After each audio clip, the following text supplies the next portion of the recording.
about your book, Bart. We'll talk a little bit for the people joining on the replay about who we are and what we do. So I'm Leah Bomar. I'm an author and a speaker and a coach, and I help people turn their everyday stressors into sources of joy through their writing and finding their voice and healing using their words and art therapy and really focusing on self-care.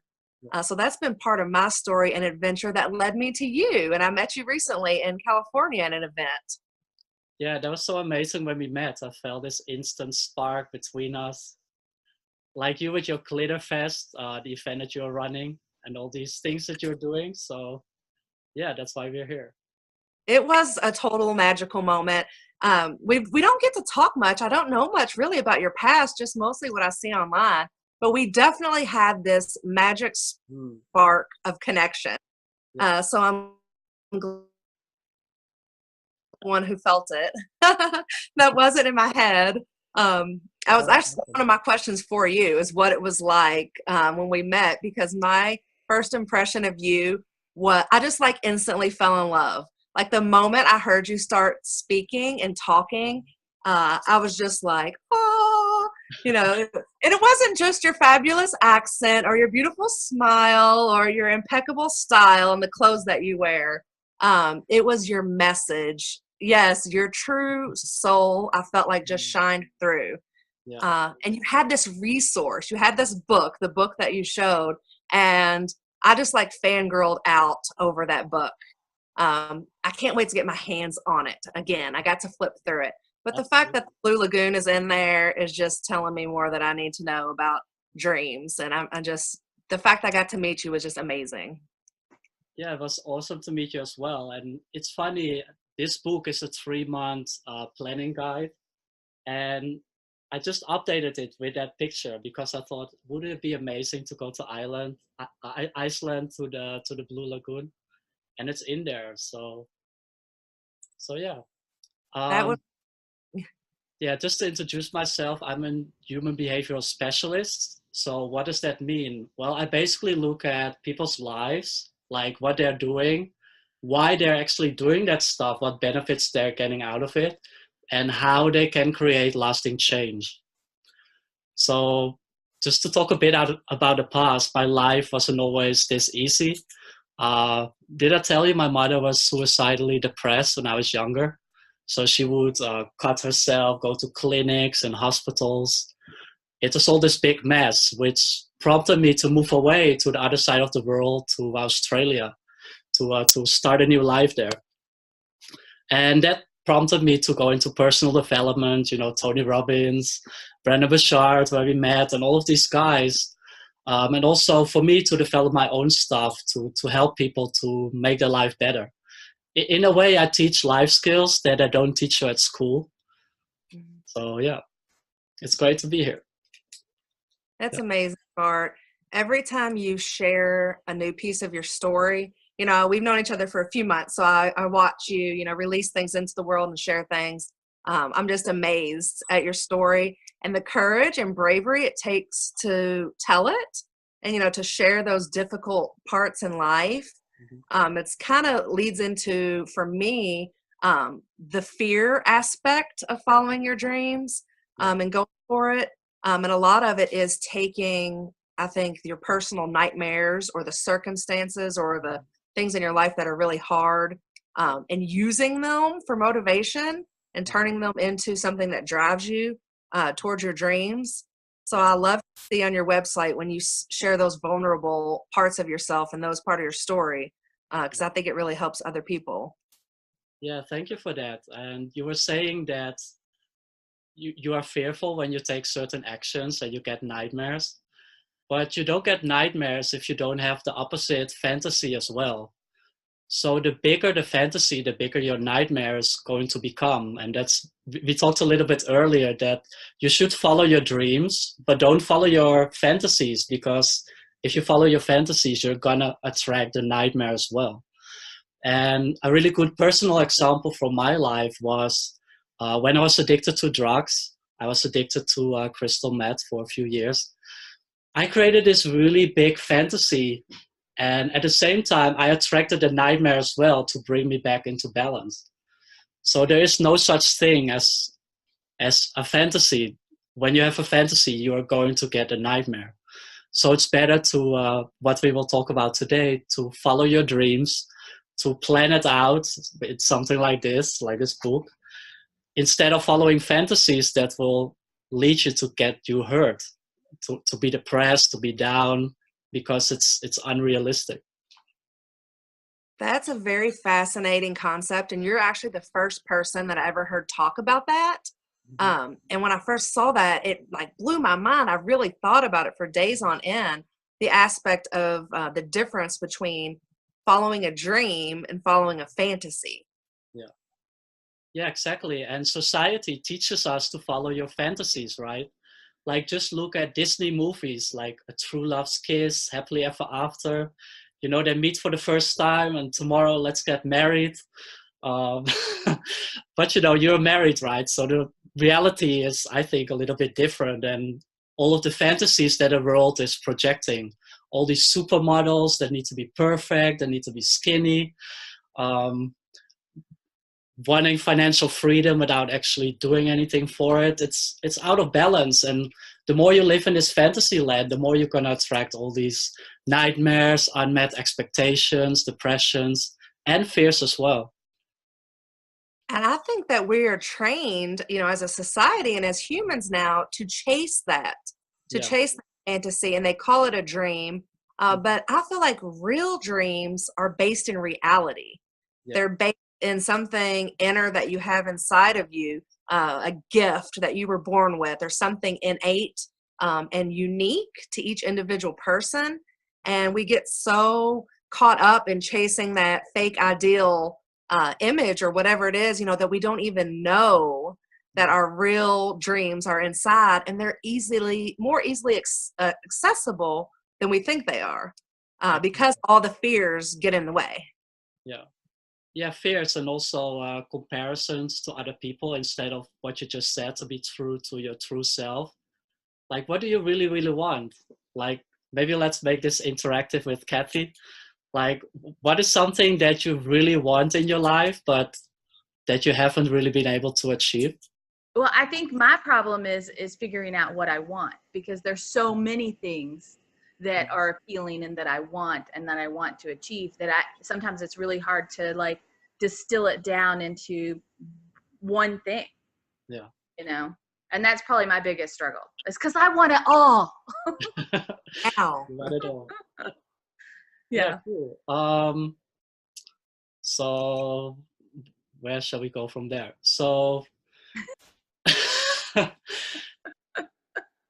know for me, what sparked me, because I'm the same way. We've talked about a lot. I want lots of things too, and I want it now. So it's an impatience. Part of it is an impatience thing. But in my experience this past year, everyone keeps saying, "Oh, you've had this amazing year. You've had so much success. I really see a change in you." And it wasn't because I just woke up one day and was like, "Hey, I'm going to go to California and meet these amazing people and do these things." It was actually taking the time to figure out what it is I wanted. Because over the years, I had just come so just in the everyday motion of life. I have 3 kids. They were born very close to each other. I have a son who's now 11 and twin girls who are about to turn 10. So my life just took this drastic change into motherhood. And I think that's a common thing with women. What happens is we lose ourselves in that identity. So I really lost focus of me and who I was and what I wanted. So suddenly I found myself, 10 years later, in the grind of motherhood and trying to do the laundry and keep the dishes up and do all these things. And I didn't even know what made me happy anymore. I couldn't even tell you what dream I was chasing, because I didn't even know. So I had to take a very intentional process to figure out what makes me happy now. Because that may be different than Leah 10 years ago. And part of that took me back to childhood and thinking about things that made me happy at various points in my life. Do they still fit now? Is it still accurate? Is that still something I want? And that's what led me to writing and making that like a central focus of my life again, was telling my story and inspiring others to do the same, and really focusing on the self-care aspect of following your dreams. I think it kind of goes back to the self-care issue. But also when it comes to your life and your goals and your dreams, you are already doing in your life what's most important. So just to come back to what Kathy just said, when you don't know what you want to do, you actually know, because that's what you already do. Every human being, they have their list of priorities, their highest values, and how you spend your time, your money, your energy, what you talk about, those are your highest priorities, which is what your life demonstrates.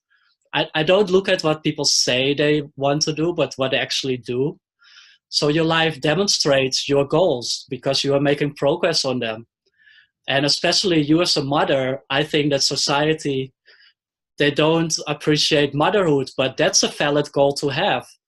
Like Rose Kennedy, she had the vision of creating a family of world leaders, which is where the Kennedys came from. That was her mission. So I think to be a mother, that's actually a great goal that I believe that you have, and there's nothing wrong with it. And Yeah. And you can expand from there. Like, okay, they're a little bit older now. What do I want from now? Mm-hmm. That's exactly how the trajectory of my life has been. Yeah. But it's a dark place when you're in that place of unknown. It's very lonely to try to figure things out, and you feel, or at least I felt, very isolated in my dreams. They felt very unattainable for a long time, like just a wish or a fantasy, or something I made up as a kid playing pretend.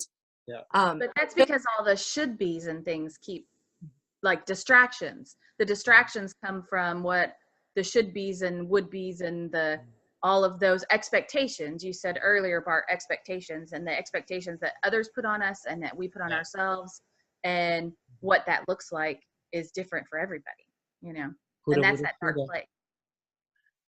Yeah, and also the thing is, if you let distractions stop you, if you listen to other people, it means that your goal is simply not important enough. Because if something is truly meaningful to you and it truly inspires you, yeah, you may have some noise, some distractions, but you always get back into focus.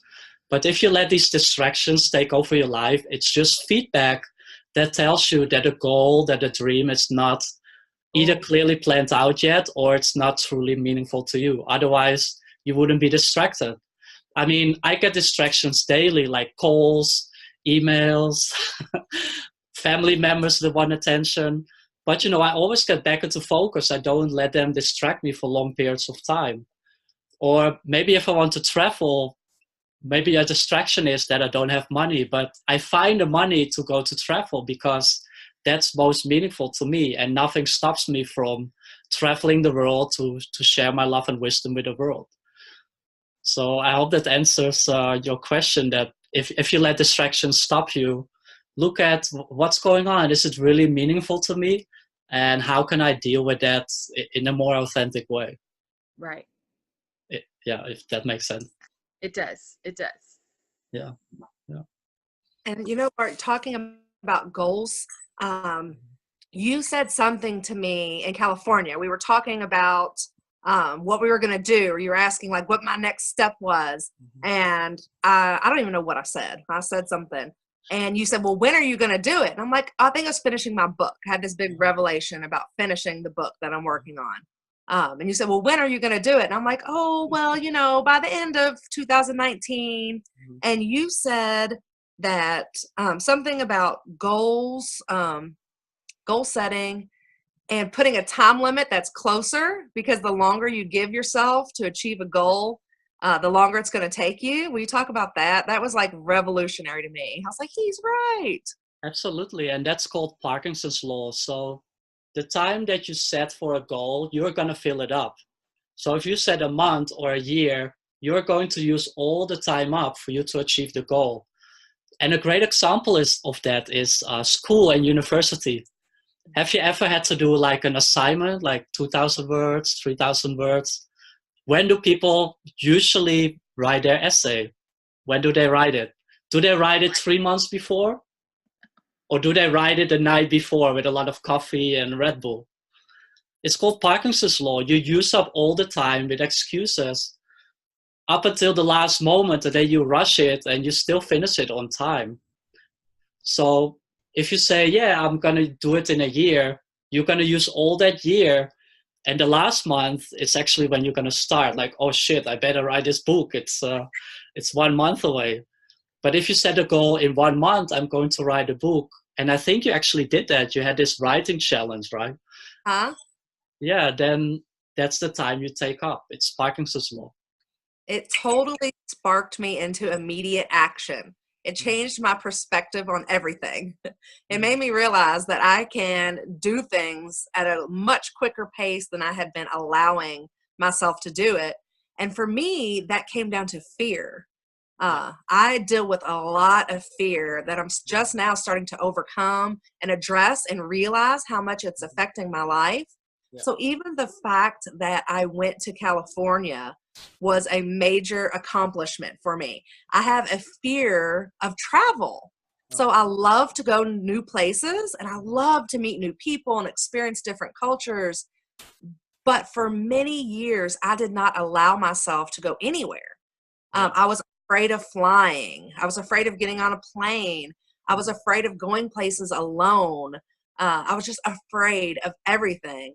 So it really kept me stagnant and just in this fear bubble, and didn't allow me to pursue different things.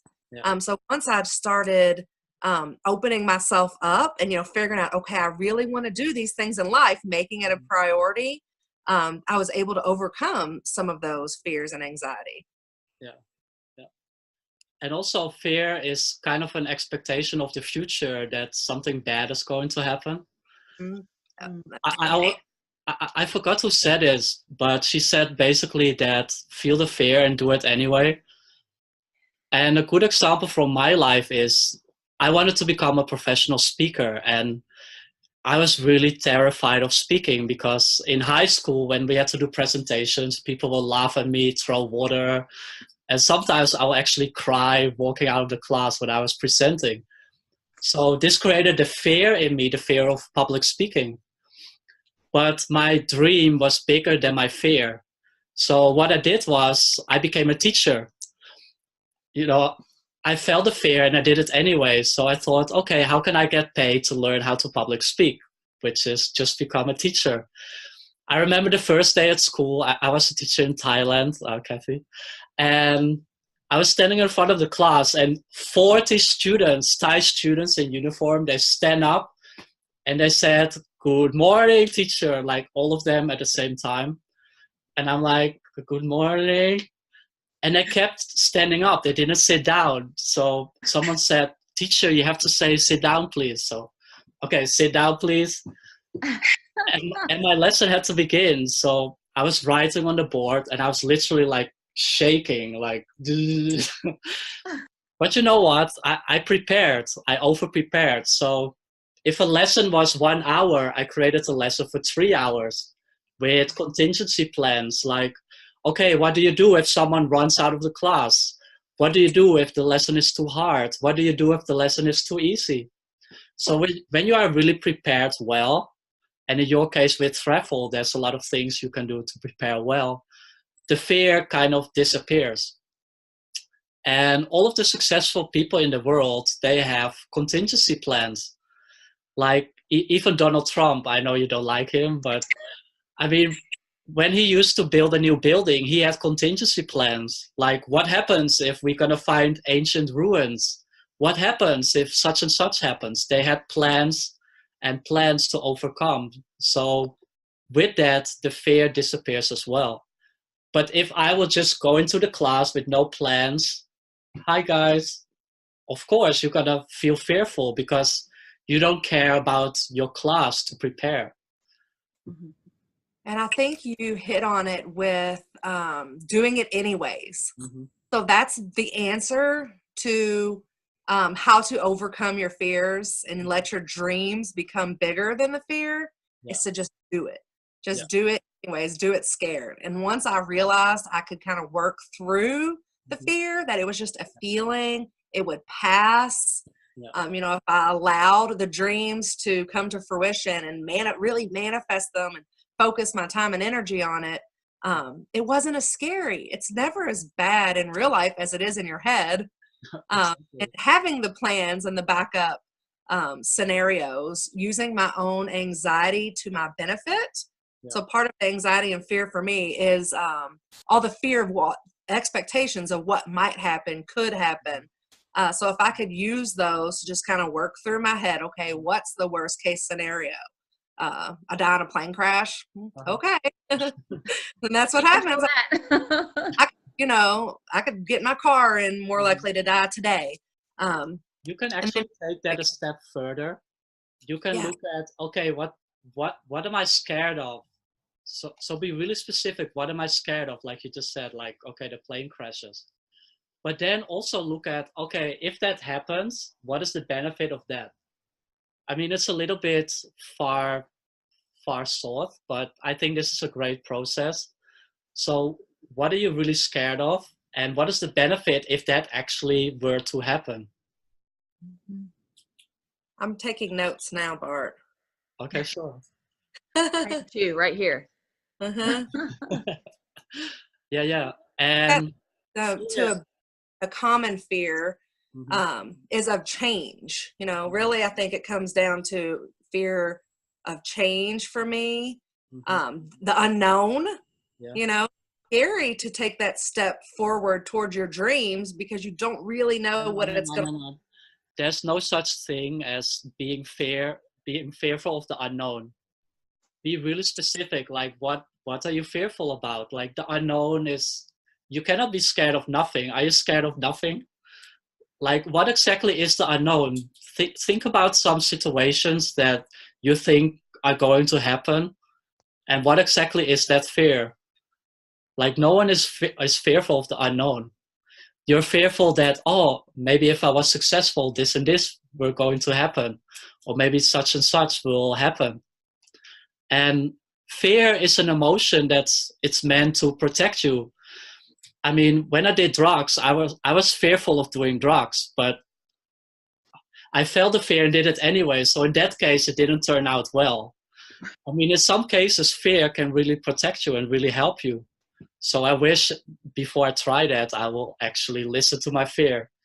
I mean, you don't go to the top of the building and you look down and, oh, it's kind of high, but let's feel the fear and do it anyway. Let's jump, I mean, unless if you go skydiving, which I did, and paragliding, I was fearful of heights. I was scared of heights. So when I find out, I felt the fear. I did it anyway. I flew to Dubai, to the Burj Khalifa, the tallest tower in the world. I went skydiving. And even last month, I went to South Africa and I went paragliding. So fear can be useful in some cases, like with drugs and with heights.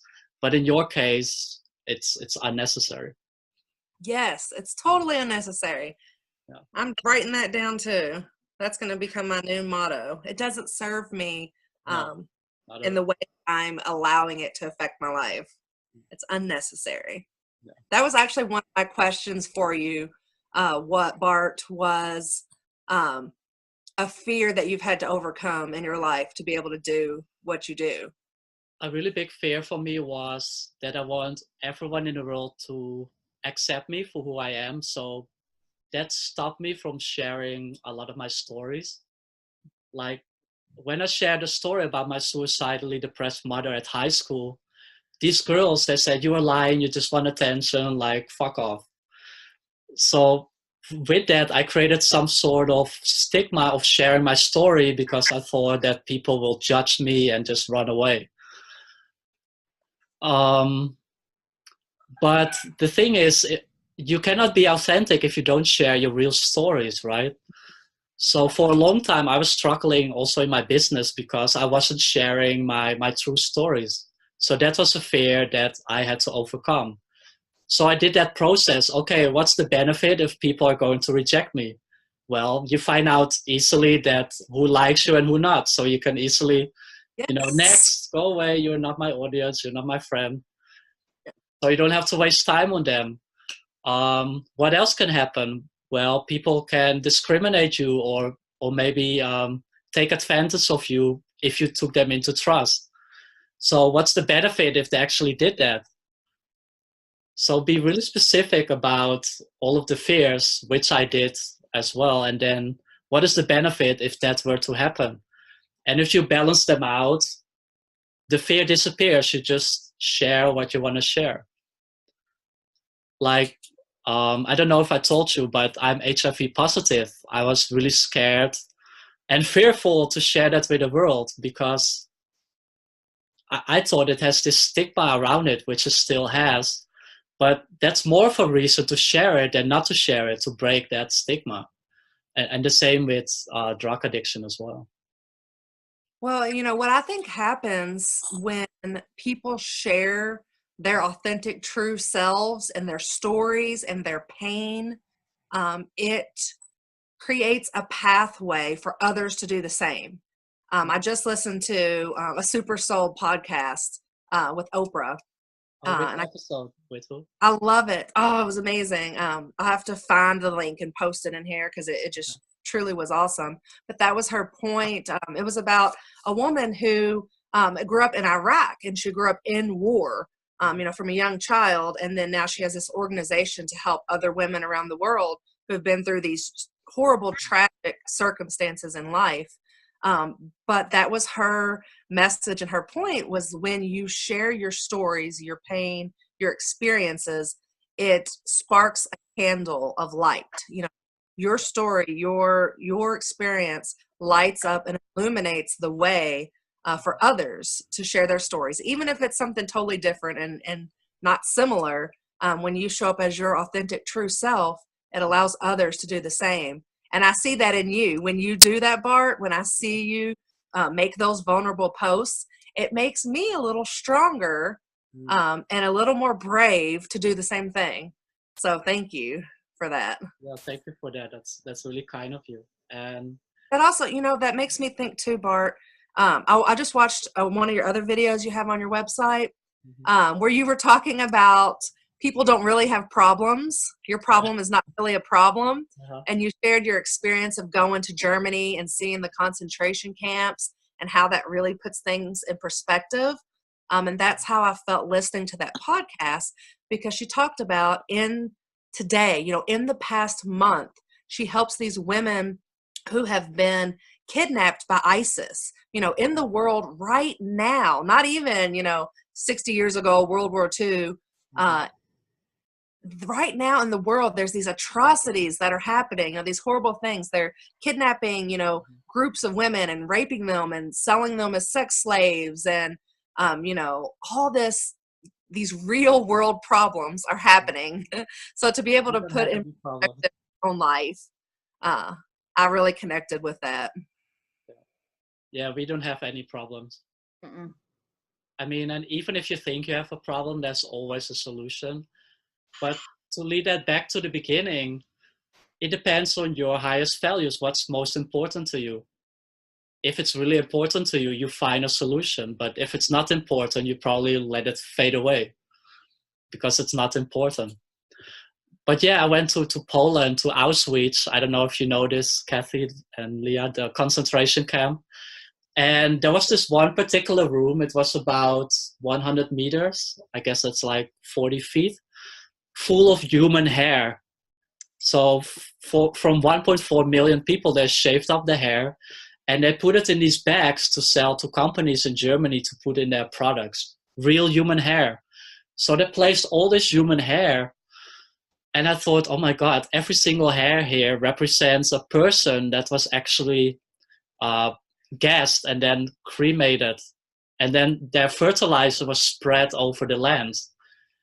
So I was thinking when I was walking there, I couldn't make pictures because out of respect, of course, like I don't have a problem. It puts your life into perspective, and learning it at school, like at school we had to, we had the books, memorize Hitler's birthday and memorize the dates that he invaded Europe. but it's different than actually seeing it in person by getting the guided tour and the stories and the things than just reading something from a book in order for you to pass the exam. So yeah, I'm really passionate about it. Yeah. That just inspires me more to continue letting my dreams of travel beat out my fears surrounding it. Because I want to go to these places. I want to see these things. I want to meet you at the Blue Lagoon. Yeah, let's go together. Yeah. I'm really excited. I'll meet y'all there. Yeah, come join. Leah, do you have any questions about dreams and goals and fantasies and? Oh, it's just I could talk all day to you, Bart. We could just sit here and like have slumber parties, I think. Yes. You're my new international BFF. I love sharing your stories. When you share your stories and your wisdom, it makes me a better person, and it makes me really excited about my dreams that I'm pursuing. I'm getting phone calls now. My dad's trying to call me. And you inspire me as well with your challenges, your writing challenge, the book that you're doing, seeing you with your happy family, with your kids, and married to your husband for what now, 12 years? 12 years, yeah. We've been together for 20, so that's a long time. That's inspiring to me. So. Yeah. Oh, thanks, Bart. But yeah, Thanks for coming on today. You're welcome. And just to come back to the fantasies, like Yeah. book number 15, I've been doing this for about 4 years. And the last book that you saw in America was 400 pages. But this one now is 260 pages. I removed a lot of stuff because I realized there are fantasies that were not really mine. There were maybe society telling me what to do. Like, oh, you must get a house, you must get a mortgage, you must get married, you must get this and this, you must get a six-pack body. But all of these goals, they weren't mine, they were fantasies. So I removed all of them. So this book now is shorter, more planned out. The word dream is actually an acronym. It's a definite result, dream, DR. What was the third one? DRE. That is executed, that's attainable and measurable. You measure it. So it's kind of smart, but in the dream way. Yeah. How can people get your book? How can people work with you more, Bart? Well, they can go to bartmilatz.com, and I have this free masterclass where we'll talk more about fantasies and how to remove them. And of course, you can contact me if you want any consultation to help you with a part of your life. Yeah, exciting. Yes. I'm devoted to this. Like, this is my mission. Can you read it? Will you read it to us? The most beautiful thing that I can do in my life is to travel the world, creating meaningful connections with a special someone and with others, and to share my service of love and wisdom with 100,000 people a year. That's my mission. And you only know when a mission is true to you when you get a tear of inspiration. You're about to make me cry even before you say that. Yeah, like before, my mission statement was, I want to be a millionaire and I want to help 1 million people a year, blah, blah, blah. But if you don't feel it, if you don't get like a little tear from inspiration, it's not true to you. It's not true to you. Well, that's how true love, Bart. It's true love, because I was already tearing up just as you were reading it, because it inspires you. Yeah, changed my life already. Yeah. And we haven't even got to travel anymore, so that makes me really excited too. Yeah. All the possibilities. So many possibilities. Yeah. Well, thank you. I'm gonna go ahead. I have to wrap it up now. So excited we got to work together and to see everyone watching the replay. Thank you for coming and sticking it out with our tech issues. And I anticipate we're going to do this again, right, Bart? Absolutely, yes. Did you enjoy it, Kathy?